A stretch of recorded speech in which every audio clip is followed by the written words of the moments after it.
Bem-vindos ao Da Capa à Contra Capa. Os relatos ganham volume na Europa, nos Estados Unidos e até na China. Chamam-lhes pais helicóptero, mas os progenitores também podem ser apelidados de limpa-neves, bulldozers ou tigres.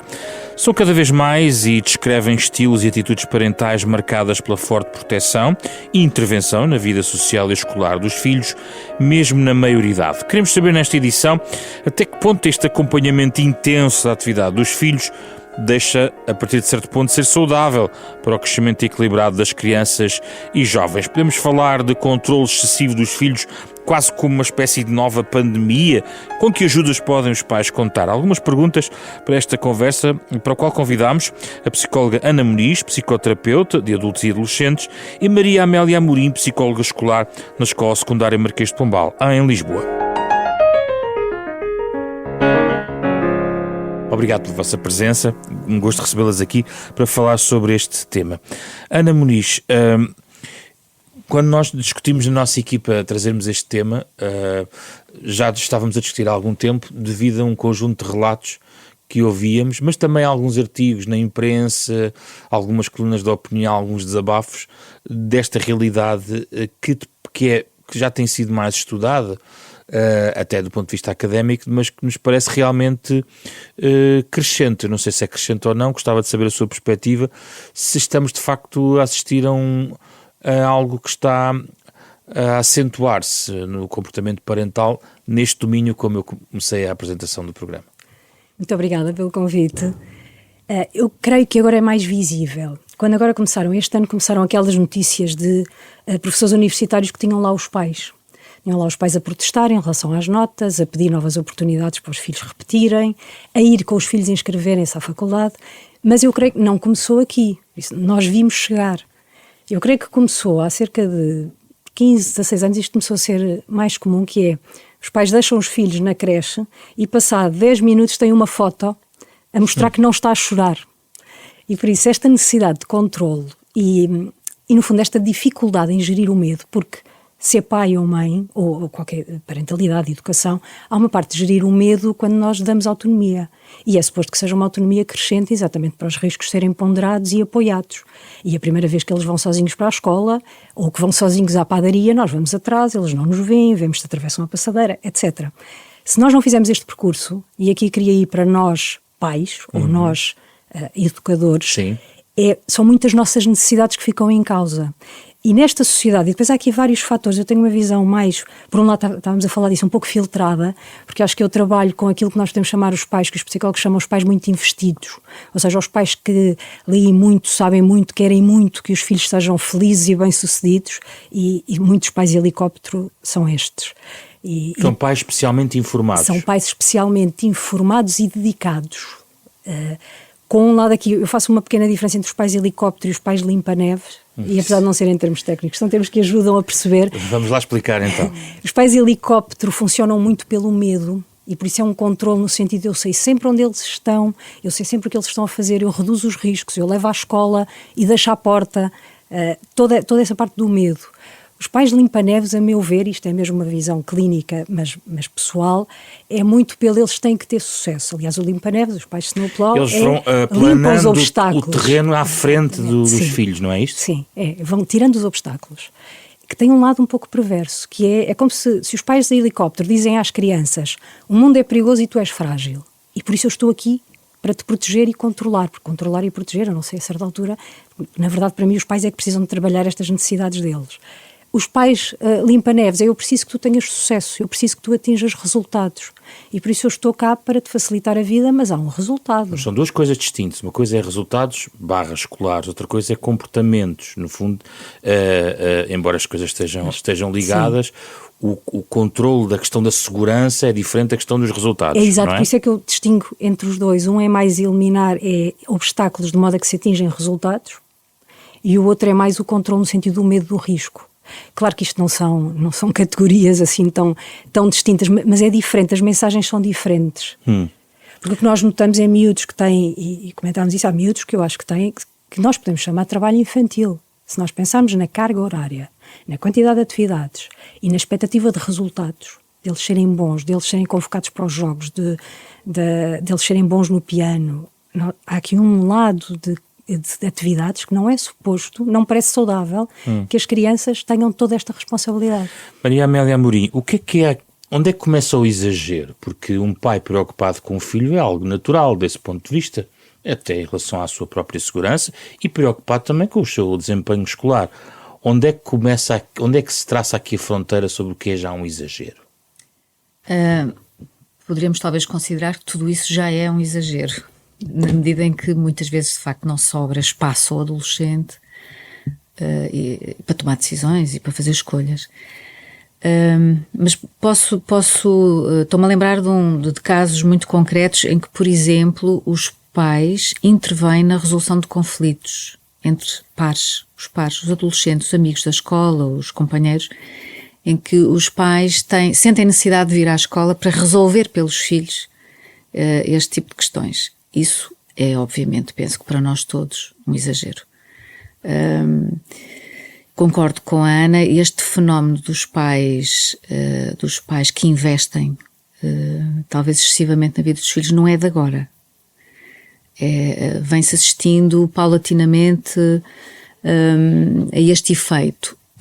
Na verdade, nós não sabemos quantos, que universo é que isto representa, não é? Em Portugal? Sim, porque nós também temos o oposto, não é? Portanto, e em termos da experiência escolar, por exemplo, nós podemos observar micro-universos muito diferentes dentro da própria escola e às vezes entre escolas de regiões diferentes.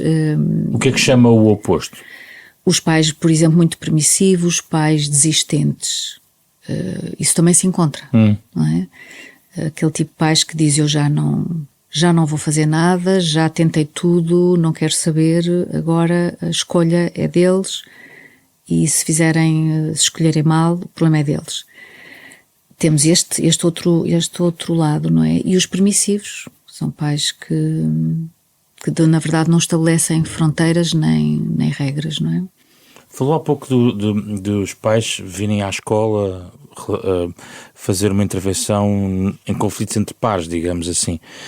Mas deixe-me só fazer aqui um passo atrás.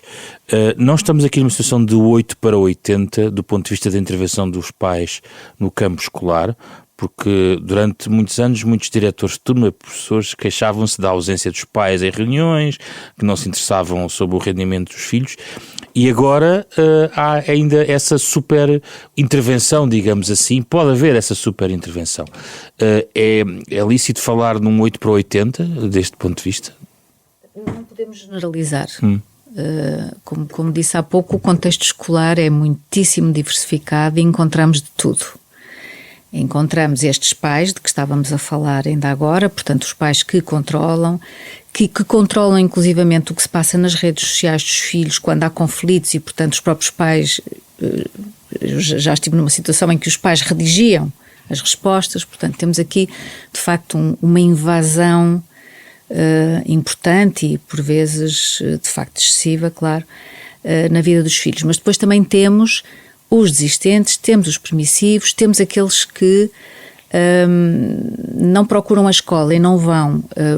Podemos considerar que se calhar a instituição escolar tem aqui também alguma responsabilidade na forma como gere e organiza estes momentos para os pais. Mas temos um número que eu creio que talvez significativo de pais que por razões profissionais, de residência, etc., se afastaram da escola.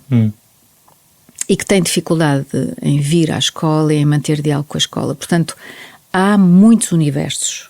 Não podemos considerar que há algum que predomina sobre o outro, porque também depende muito da comunidade onde a escola está inserida. Não há padrões? Há vários padrões. Provavelmente, em alguns locais e em algumas comunidades, seria muito importante que o diálogo dos pais com a escola começasse muito cedo, e fosse de facto um diálogo saudável e pedagógico, no sentido de as partes se conhecerem e poderem confrontar o seu funcionamento e até o estabelecimento de regras, por exemplo, e outras comunidades onde, ao contrário, nós gostaríamos que os pais dessem sossego aos filhos e aos professores, portanto... Sim. Porque, e entre estes dois extremos há realmente uma variabilidade muito grande. A Ana falou de uma coisa que que também me preocupa muito, e que tem a ver com as ferramentas digitais aplicadas aqui, por exemplo, nas creches e nos jardins de infância. Não sei se é um bom precursor daquilo que há de vir a seguir. Isto é, esta coisa de os pais só se sentirem seguros porque a educadora de meia hora reporta Sim. aquilo que se passa com o filho, creio que não é uma boa prática. Eu aqui há uns tempos perguntei a uma educadora em que tempo é que ela se dedicava às crianças, uma vez que passa muito tempo, certamente, a introduzir no telemóvel os dados. A criança está a dormir, está a chorar, está a comer, comeu bem, comeu mal, vai ao jardim, está a brincar não sei com o quê. Portanto, eu penso que este aspecto também tem que ser um bocadinho refletido pelas entidades que promovem ou que implementam este tipo de práticas. Porque, de repente, até pode tornar-se ansiogénico, não é? No sentido em que os pais, passado meia hora, não têm notícias do bebê. Começam a imaginar. Já vamos à questão digital, com mais em profundidade. Gostava de perceber algo sobre esses comportamentos dos pais e como é que os jovens e adolescentes veem o comportamento dos pais. Essas intervenções são feitas, na maioria dos casos, em intenção com a criança e o jovem, ou o jovem também aceita de bom grado a intervenção dos pais? Como é que isto costuma acontecer? Está a dizer isso, eu estou-me a lembrar de um paciente meu, pai, que dizia, não, mas é que eles, coitados, agora terem que ir de comboio, coitadinhos, não, eles também, está a chover e tal, e eles pedem-me. E eu acho que a certa altura o problema aqui é que todos se vão acomodando muito e todos se vão habituando, e eu vejo alguns jovens muito habituados a esta dependência. Até porque não conhecem outro mundo, não sabem fazer de outra maneira. Não conhecem outro mundo no sentido de foram educados desta forma? Foram educados assim. São aqueles adolescentes que não sabem a diferença entre o Saldanha e o Marquês, por exemplo, se estivermos a falar em Lisboa, e como é que um se relaciona com o outro. Porque toda a vida andaram de carro para todo lado. E há aqui, a autonomia tem que ser contínua, progressiva, e ajuda os pais a fazerem uma parte importantíssima como adultos, que é a regulação emocional de aceitar o risco. Porque educar crianças, ter filhos, é aceitar o risco. Não há outra maneira de viver. E como a Maria Amélia dizia que não é um bom precursor eu saber exatamente onde é que a minha criança está no vídeo, é porque depois, quando eles forem adolescentes, as regras sempre foram não saber tudo. E nós temos pais a vigiar tudo. Mas quando chegam à universidade, o caso já não é bem esse. A questão é, quando a pessoa não tem recursos e não desenvolveu estes recursos emocionais, como é que é possível depois os pais fazerem um shift? Porque agora entrou na universidade, então agora vai sozinho, cozinha sozinho, trata dele, pensa na mala amanhã, trata das refeições, coisas deste género. Ou o jovem dizer, eu já tenho idade para tratar de mim. Alguns jovens fazem, até por causa dos pares, porque veem e procuram a autonomia, às vezes estas coisas são feitas em tensão. Só que, na verdade, as pessoas habituam-se ao que têm. E quando é prático e fácil, o meu problema é até haver muitos jovens que têm poucas responsabilidades e poucas tarefas e sabem pouco da vida, no sentido, estamos a prepará-los para serem muito bons em determinados aspectos e com muito sucesso académico e pouco para serem adultos autónomos. E eu vejo pais e sobretudo mães, e muitas vezes há lá em casa pessoas que tratam dessas tarefas e a criança nem sabe tratar do pequeno almoço porque alguém o faz, que é pago para isso, mas outras vezes a carga está na mãe. E depois isto está um pouco relacionado com pouca escolha. Nós temos jovens adultos e adolescentes que comem 3 tipos de coisas. Porque não gostam de peixe, não gostam de vegetais, não gostam... E houve aqui um pouco investimento, e eu não acho que antigamente fosse tudo bom, atenção, tal como no bullying, antigamente acho que aquela ideia deles é que resolvem parece-me desastrosa, mas houve aqui um excesso de conforto. 80. Aí sim, 80. sendo que não podemos falar num padrão geral, mas há algum 80 no conforto da criança, tal como a ideia da criança não está a chorar na creche. É natural que a criança chore alguns momentos na creche. E há uma ideia de conforto e de proteção exagerada em relação até às emoções difíceis que me parece que faz parte do trabalho parental. Sim. Ajudar as crianças a passarem por frustração e por emoções difíceis. Num estudo que eu estava aqui a consultar na preparação, encontrei 2 fatores que podem amplificar ou ajudar a isto também, talvez em idades mais avançadas: o dinheiro e a proximidade. porque se os pais viverem eventualmente um pouco mais longe do jovem que vai para a universidade, o controle é completamente diferente se os pais e os jovens viverem na mesma cidade, desse ponto de vista. E também é o dinheiro na perspectiva daquilo que pode, enfim, garantir como meios adicionais de transporte. Pagar um transporte para o jovem é diferente do que ele ter mesmo que recorrer a um transporte público. Deste ponto de vista, temos que separar o jovem adulto da criança, ou seja, são dois debates diferentes. A questão dos jovens universitários versus crianças dos 7, 12 a 16. Eu diria que é um só. É um só? É um só debate, justamente porque tem que acompanhar o desenvolvimento, tem que começar cedo e, como diz a Ana, ajustar-se às etapas da vida e à complexidade dos desafios que vão surgindo. A questão é, será que uma prática educativa que é tão protetora e que os deixa tanto numa bolha, de facto os está a preparar, por exemplo, para um passo que pode ser tão gigante quanto entrar no ensino superior em Lisboa ou fora de Lisboa.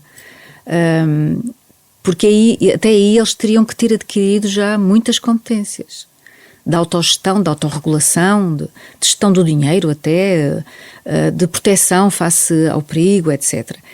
E a questão é saber se estes miúdos que cresceram nesta proteção constante, depois vão ser capazes, só porque fizeram 18 anos, vão ser capazes de enfrentar estes desafios sozinhos.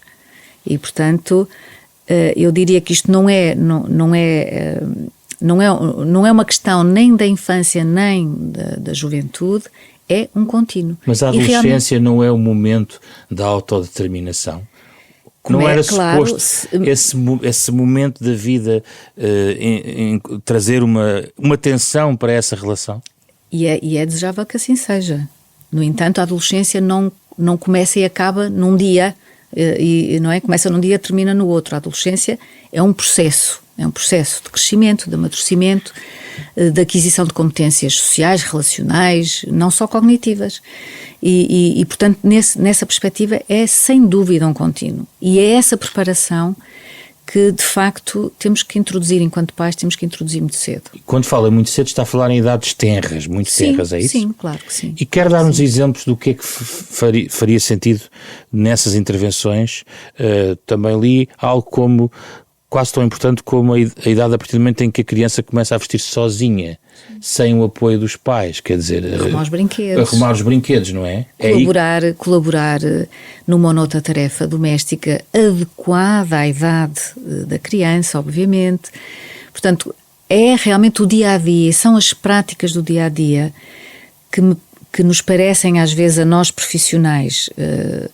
que depois lidamos com situações mais problemáticas por vezes, que parece que de repente foram esquecidas ou que foram relegadas para um segundo ou terceiro plano na vida destes miúdos e que de facto deviam fazer parte, deviam lá estar presentes, não é? E a responsabilização pela chave de casa, pelo dinheiro, pelo andar sozinho na rua, pelo material escolar, pelo andar sozinho na rua, nos transportes, portanto, mas tudo isso tem que ser gradual, como é evidente, não é? Agora, se não fazemos esta transição apoiada inicialmente, mas gradual no sentido da autonomia, o que é que nós podemos esperar que aconteça aos 18 anos? Certo. Ana Muniz, esta gradual autonomia não está a acontecer na maioria dos casos ou são casos excepcionais, aqueles que geralmente levam àquilo que nós estamos aqui a debater? Não creio que sejam excepcionais, creio que para algum grupo de pessoas, como eu dizia, aquela área de pais mais investidos e mais dedicados, está a acontecer uma falta de investir neste processo de autonomia e é aqui, agora estava a ouvir a Maria Amélia, é aqui que os pais helicóptero e limpa-neves se juntam. É que estou a pensar numa pessoa que me dizia, com uma criança de 16 anos, eu tenho que lhe deixar os ténis e a roupa pronto porque senão vai se esquecer. E ao esquecer-se vai ter falta de material. E é muito importante que tenha falta de material. Tolerar o erro e tolerar que falhe, que a criança ou o adolescente falhe, é importante. Só que há aqui alguma pressão que eu noto, que é um bocado a escola carrega com muita coisa. Os pais carregam e ajudam demasiado, a meu ver, muitos, nos trabalhos de casa. E há uma pressão constante que tudo tem que funcionar muito bem. E tiramos espaço à criança e adolescente de errar, esquecer-se. Toda a gente passa por aquela altura em que eu esqueci-me dos ténis, tenho falta, esqueci-me do livro de matemática, agora a professora vai ficar zangada. Pronto, depois não me volto a esquecer. Mas há muito esta ideia de eu tenho que estar lá, porque senão isto corre mal, e se correr mal é muito mal para esta criança. E o não sucesso. É como ajudar demasiado. Eu lembrei-me agora de um exemplo que conheço, de um caso relativamente próximo. Imaginem isto, um fim de semana em que a família, criança no terceiro ano de escolaridade, a família vai de fim de semana, chega às 9 da noite de domingo e a criança diz: esqueci-me que eu tenho trabalhos de casa. E este era um ótimo, porque eu vejo também muito uma preocupação, as pessoas estão muito ansiosas com o desempenho, eu acho uma sociedade do desempenho exagerado. E seria uma ótima oportunidade para os pais dizerem: não tem mal, agora vais descansar, escrevemos uma carta, escrevemos um recado ao professor e depois ao longo da semana faz-se qualquer coisa. Mas em vez disso não. O que esta mãe fez foi: vamos fazer os trabalhos de casa. E isto aqui é onde eu acho que os resultados estão acima do bem-estar, por isso nem sempre é só proteção. É proteção, mas com exigência de resultados. E para mim isto é o início de explicar o perfeccionismo. Que não interessa o teu mal-estar, não interessa as tuas necessidades, está ali uma autoridade e tu tens que fazer isto agora. Mas isto está a acontecer em várias sociedades. Isto é um caso real. Sim, não está só a acontecer em Portugal. Não, claro. Estudos finlandeses, onde há Global. suposta grande felicidade e bons resultados académicos. Estados Unidos, até na China, a competitividade entre alunos, não é? A ansiedade de desempenho e idades mais tenras ainda. E a perseguição do sucesso. A perseguição do sucesso, é. A ideia de que temos que ter todos sucesso. Exato. Com esta definição de sucesso que é poder, dinheiro, fama, status. E não outras, que são importantíssimas. Há pouco a ministra sublinhava a questão dos pais que investem muito e associou também a um certo empoderamento deles do ponto de vista, quer dizer, de alguma instrução que os próprios pais têm. É a sua convicção de que eles todos têm esta instrução? Está a referir-se à possibilidade de haver uma associação entre investirem e terem alguma capacidade financeira e até instrução académica? Creio que não há estudos, portanto não podemos afirmar categoricamente que é assim, mas provavelmente a tendência vai neste sentido. A minha experiência, pelo menos, diz-me que a tendência vai bastante nesse sentido. Portanto, pais que alcançaram eles próprios um certo bem-estar e um certo estatuto, replicam isto com os filhos, procuram replicar, não é? E, portanto, criar um padrão de exigência também no mesmo sentido. É a minha percepção, mais do que noutros grupos em que isto não é tão valorizado. O que é que acontece em zonas mais desfavorecidas? Olha, o que acontece é, de facto, por vezes uma pouca valorização da escola enquanto elevador social, portanto, às vezes os próprios pais não têm muito esta percepção, porque com eles também foi assim e depois as coisas lá foram andando. Isso por um lado. Por outro lado, aquela postura do deixar andar, de uma certa permissividade, como eu falei há bocado, aceitar até às vezes de uma certa forma muito resignada de que eles nunca gostaram muito de escola, eu também não gostava e portanto percebo e vamos ver o que é que consegue fazer e até quando. São mesmo dois mundos diferentes que está a descrever. Muito diferentes, mas eles coexistem, não tenho a dúvida. Na mesma escola? Na mesma escola. E portanto, se educar em casa e para os pais é talvez o grande desafio da vida, não é? Quando se decide ter filhos é o grande desafio.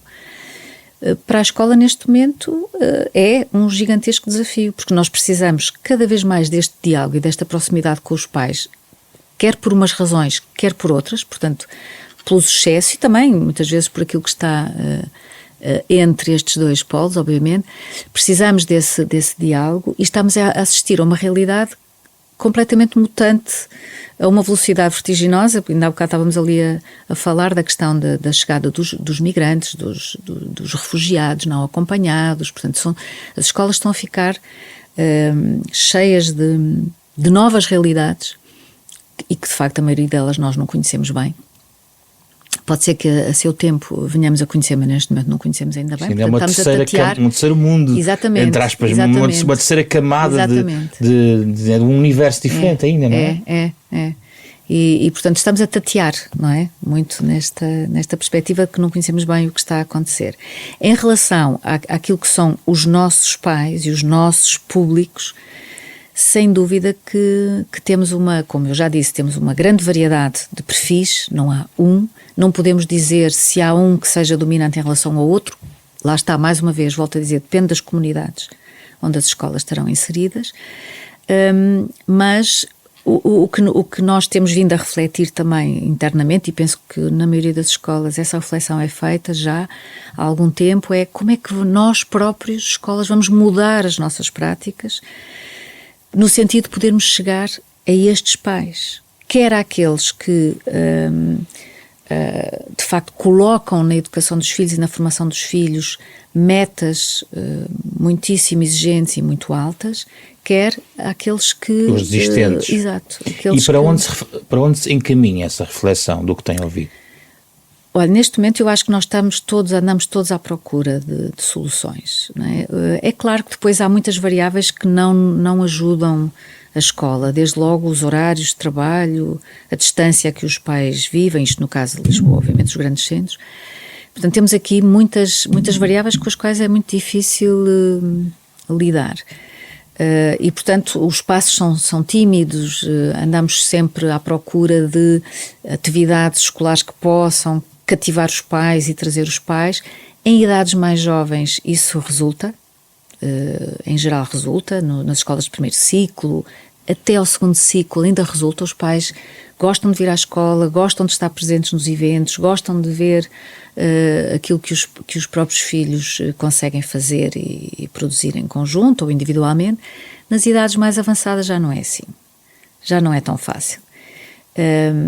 A partir da adolescência? Já não é tão ali fácil. A partir do 10º ano. É mais difícil. Mas pais interessados, independentemente de ter sido implementada uma escola que se prolonga no horário, digamos assim, não é? Pois, e depois há isso, não é? Que é o prolongamento, desde logo o prolongamento da própria escolaridade, não é? E depois o prolongamento dos horários, a pressão das avaliações externas, não é? Os conhecidos exames. Pronto, e portanto muitas vezes há famílias que de facto se focam-se excessivamente aí e descuram outras questões. Agora, realmente nós temos que ser mais inventivos. Vamos ter que ser mais inventivos no sentido de termos estes pais connosco. No pré-escolar, no primeiro ciclo, realmente a figura do professor tutor de turma é muito importante e tem um papel muito importante. Se calhar também é preciso investir mais aí e apoiar mais estas pessoas que são fortíssimos interlocutores junto dos pais e que podem até contribuir para introduzir aqui alguma reflexão quanto às práticas que são adotadas, quer num sentido, quer noutro, não é? Quer no sentido do exagero, quer no sentido da falha. Depois, a complexidade do funcionamento escolar é maior, não é? Porque há um universo maior de professores, os miúdos relacionam-se de facto com um conjunto grande de professores, começa a ser um bocadinho mais difícil, mas creio que o caminho vai ter que ser esse. Nós não podemos perder os pais que já estão pouco vinculados à escola e se calhar temos que manter com mais proximidade aqueles que estão demasiado presentes ainda, não é? Se calhar numa saudade da sua própria adolescência às vezes, e que também não é saudável, claro. Porque de facto não estamos a contribuir para este crescimento responsável, autónomo, que seria o desejável, não é? Ana Muniz, o que é que sugere como intervenção no campo escolar? Eu vou pôr agora do outro lado, que é do lado dos pais. Há muito aquela ideia agora de ser um pai mindful, e há livros sobre isso. Só que uma pessoa não é melhor pai ou diferente do que é como pessoa. E as exigências e aquilo que eu noto é esta pressão constante, a exaustão, a ansiedade, está mesmo mais alto em pessoas que supostamente viviam bem. Eu há pouco tempo fiz uma palestra que era porque é que vidas de sucesso estão a ser vividas por pessoas infelizes. O que é que está a acontecer? E há aqui uma pressão constante, horários muito alargados, que depois realmente há pais que nós olharíamos e acharíamos que eles poderiam estar mais tempo com os filhos, mas não conseguem porque trabalham até muito tarde e depois têm pouco tempo e estão exaustos.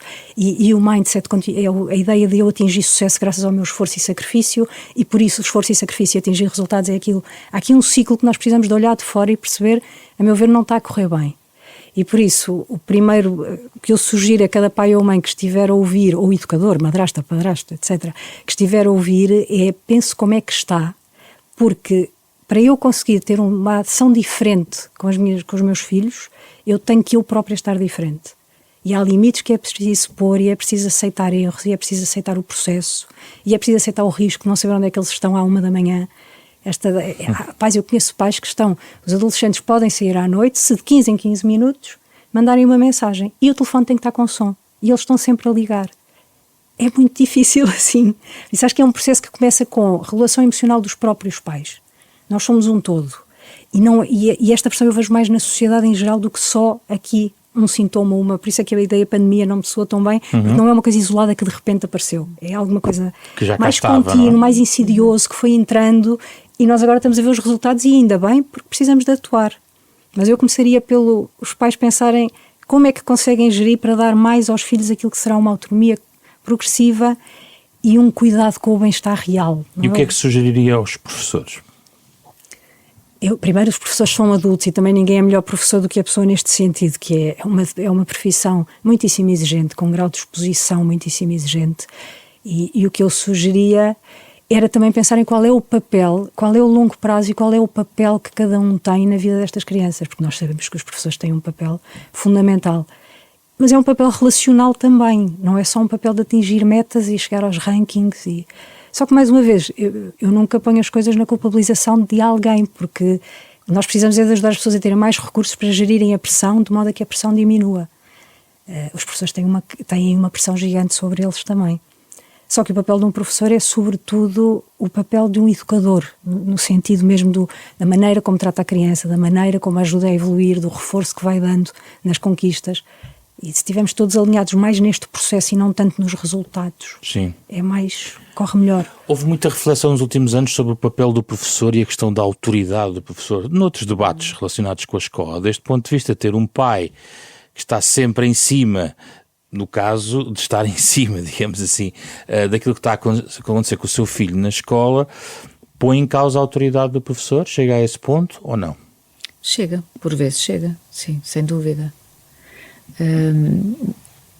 Mais uma vez, eu acredito muito que só conseguíamos encontrar aqui um espaço de diálogo comum se o promovêssemos mais, se fôssemos mais eficazes e tivéssemos, enquanto profissionais da educação, mais sucesso nessa aproximação.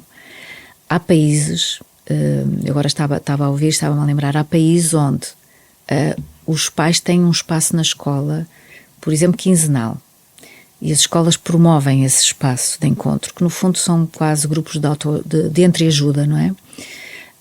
Mas onde há sempre professores também presentes, e estas questões do dia-a-dia, da gestão do espaço escolar, da gestão da vida dos filhos, da gestão dos materiais, das aprendizagens até, são tema de conversa.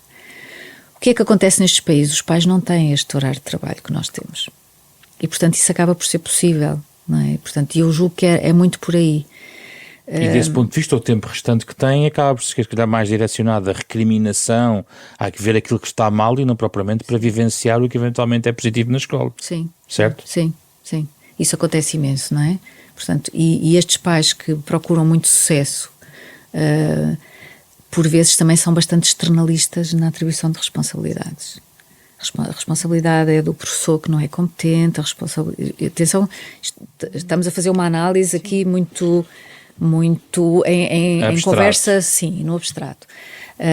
Do professor que não é competente, dos colegas de turma que não estão à altura e não era exatamente aquele contexto que eu queria para o meu filho ou para a minha filha, e por aí fora. E não é? inclusivamente trocam de escolas, sim, não é? Sim, à procura sim. desse resultado. Pedem mudanças de turma, sim, vão um bocadinho à procura da conjuntura ideal para o tal sucesso. Pronto, mais uma vez, volto a frisar, isto pode ser representativo de um grupo, não sei exatamente qual é a dimensão, percentualmente quanto é que isto representa, mas sim, existe.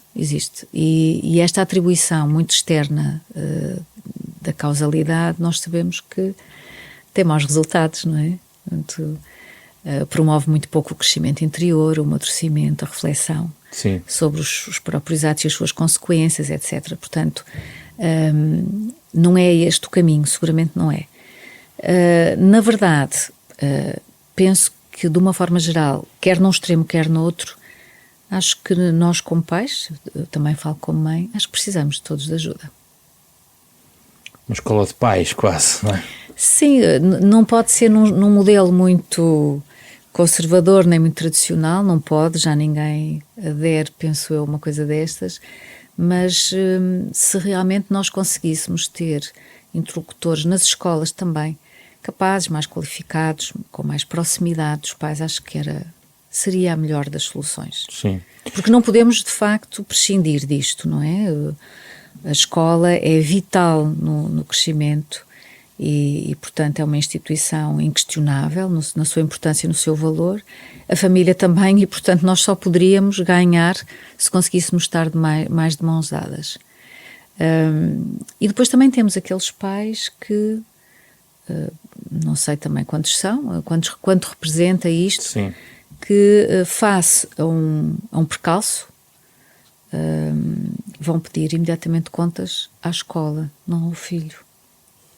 Um percalço do filho? Sim. Okay. Antes de fazer qualquer diálogo em casa, digamos assim, sobre a matéria? Pronto, isso é externalizar. Externalizar, é imprescindível. Voltamos ao mesmo. É imprescindível ouvir as partes, não é?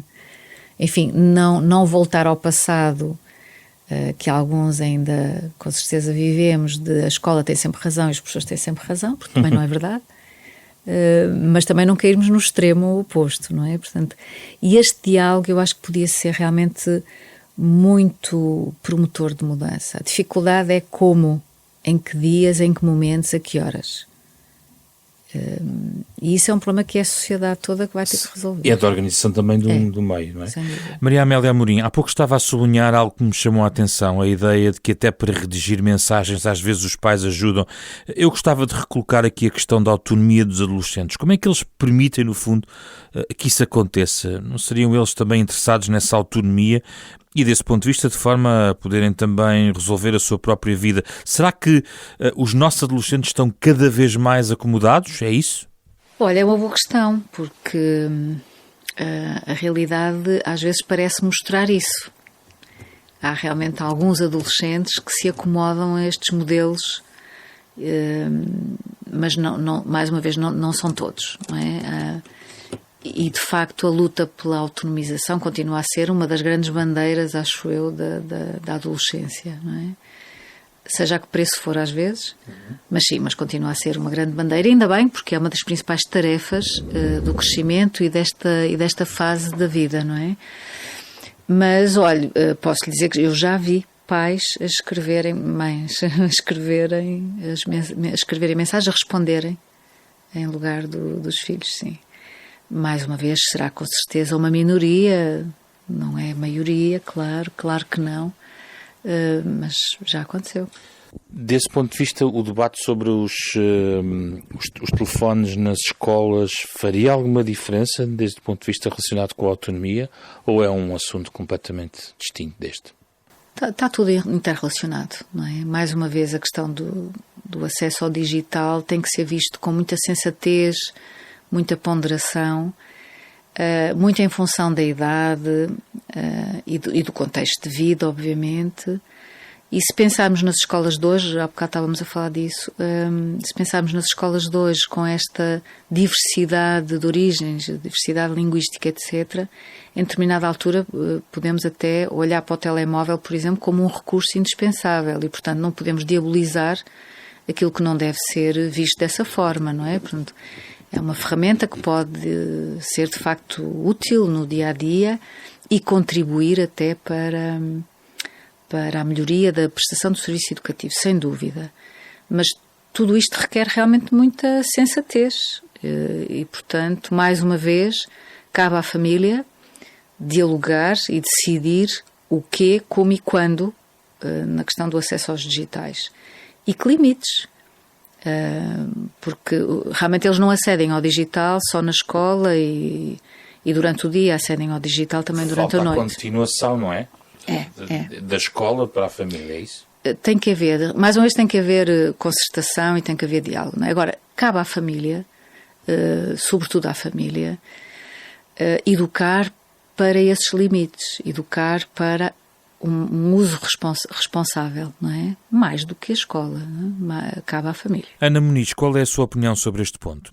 Estava-me a lembrar que conheço também que em algumas situações é difícil limitar os telefones na escola porque os pais ficam ansiosos porque não conseguem contactar os filhos se for preciso. O que mostra o quanto esta necessidade de controle constante também está aqui. Quando as crianças estão numa escola, nós sabemos onde é que estão, há sempre maneira de contactar adultos que podem passar recados e dizer-nos informação sobre eles. E por isso, por um lado, a noção de como é que nós lidamos com o digital, parece-me que adultos estamos a passar pelo mesmo. Estamos a gastar muita energia em multitasking, ficamos exaustos, ficamos frenéticos e com pouca capacidade de pensamento crítico e de pensamentos mais complexos.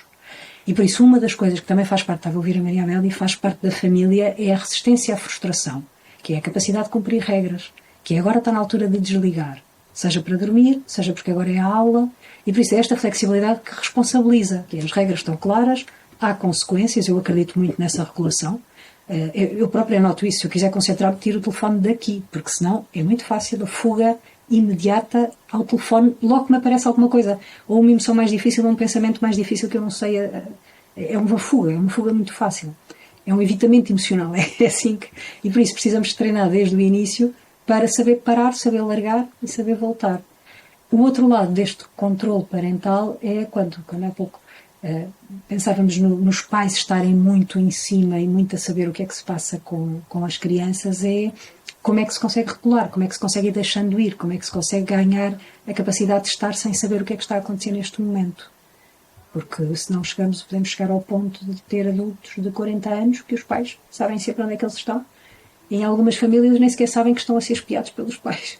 Porque isso nem sequer foi partilhado. A última questão é o que é que, se o adolescente quiser realmente quebrar estas amarras, também ele próprio se calhar pode necessitar de estratégias que pode não virem logo ao de cima. O que é que poderíamos recomendar a esses adolescentes? Diálogo, primeiro que tudo, não é? Procurar expressar aquilo que são as necessidades e os desejos, e se por acaso não conseguirem sozinhos fazê-lo, procurem ajuda. Na maior parte das escolas eles já têm acesso a essa possibilidade, já têm profissionais com quem podem também dialogar e portanto é uma possibilidade, é um caminho. E o mesmo para os pais, não é? Porque de facto é a única solução, é o único caminho, é conversar sobre as coisas, aquilo que incomoda os adolescentes.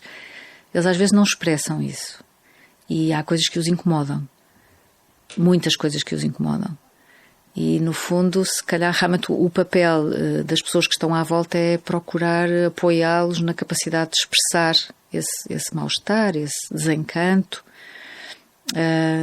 junto das figuras significativas, que na verdade são os pais, porque são os pais que regulam a vida deles, não é? Portanto, agora, de antes não havia tanta possibilidade de ajuda, hoje em dia até já há, e portanto é um caminho possível também.